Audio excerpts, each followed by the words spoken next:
Welcome to the Navankur digi lessons classes. प्यारे बच्चों, आज का टॉपिक है हमारा कंप्यूटर स्टोरेज। आज हम क्या पढ़ेंगे? Computer storage. इसके पहले पहले चैप्टर में हमने पढ़ा था इनपुट डिवाइस और आउटपुट डिवाइस। आज हम पढ़ेंगे कंप्यूटर स्टोरेज।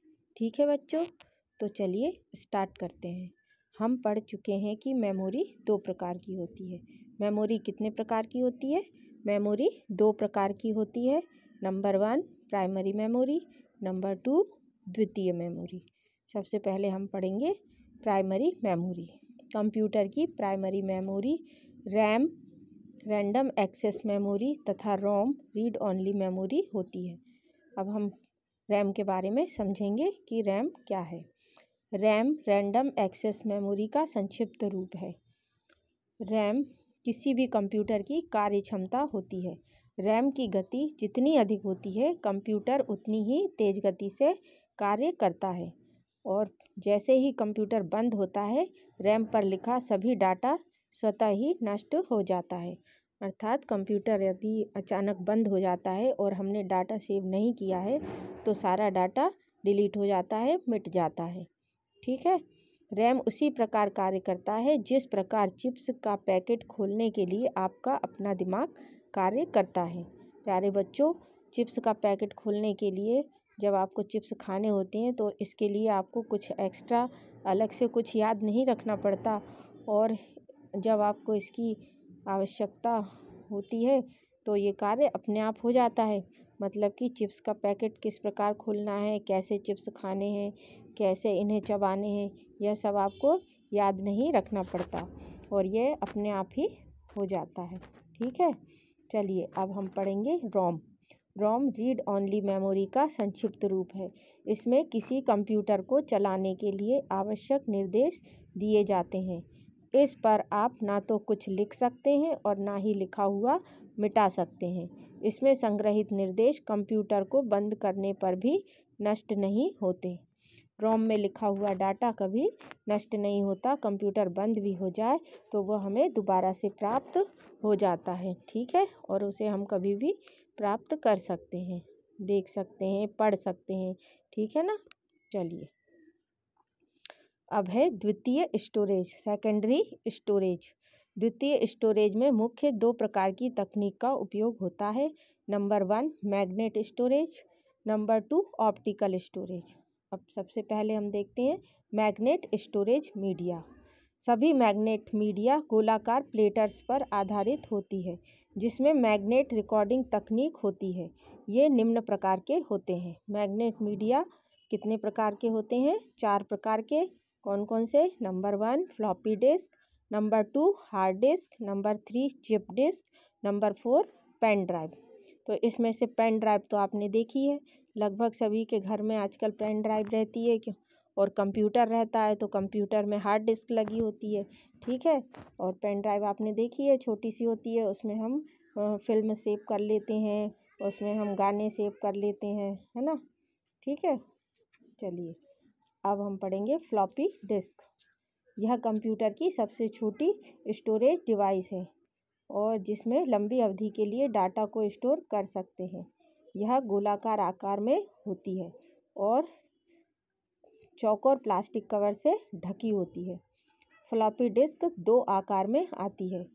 नंबर 1 पहली जो होती है वो आती है 5 सही 1/4 इंच में और दूसरी आती है 3 सही 1/2 इंच में। ठीक है। फ्लॉपी डिस्क में चांदी के रंग का गोला होता है।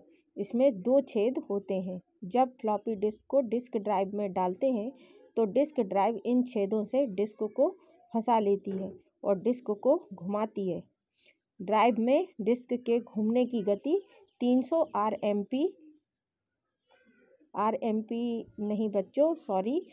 आरपीएम के करीब होती है। आरपीएम का मतलब होता है राउंड प्रति मिनट।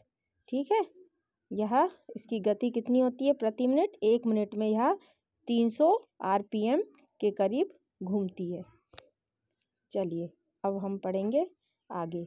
जब डिस्क ड्राइव में घूमती है तो चांदी के रंग का धातु का कवर हट जाता है और डिस्क से डाटा को पढ़ने और लिखने की अनुमति देता है। यदि हम राइट प्रोटेक्टर की नोक को आगे कर दें तो हम फ्लॉपी डिस्क पर नहीं लिख सकते।